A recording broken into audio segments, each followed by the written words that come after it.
Hello, I am Dr. Poonam Patil, medical oncologist from Manipal Hospital, Old Airport Road, Bangalore.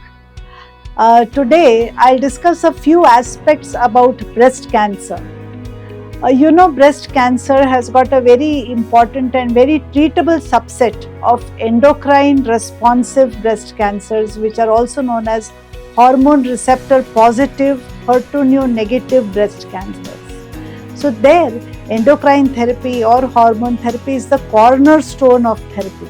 It is the most important part of treatment of such breast cancers. But what to do if the endocrine therapy at some point of time becomes ineffective? That is when the cancer becomes resistant to the ongoing endocrine therapy. Then we are in a quandary. But now with the latest research, latest drugs are available. There are many new and exciting drugs that are there for the patient to try. So what causes this resistance, endocrine resistance? Most common is the estrogen receptor which gets mutated, and there are new drugs which are active against such mutations also.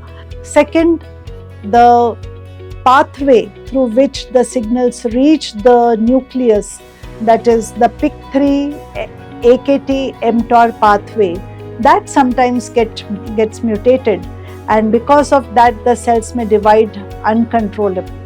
And there are drugs for these pathways also. It is very useful in treating such types of breast cancers. Then some of these tumors are having a sensitivity to PARP inhibitors, like tumors which are BRCA mutated. So these could also be treated with tablets. Then there are some antibody drug conjugates that could be used. There's another class of drugs known as CDK4/6 inhibitors, very commonly used, are now a part of therapy in patients with early breast cancers, in metastatic breast cancer, certain subsets. And these drugs also, when added to the traditional hormone therapy, improves the responses of the patients.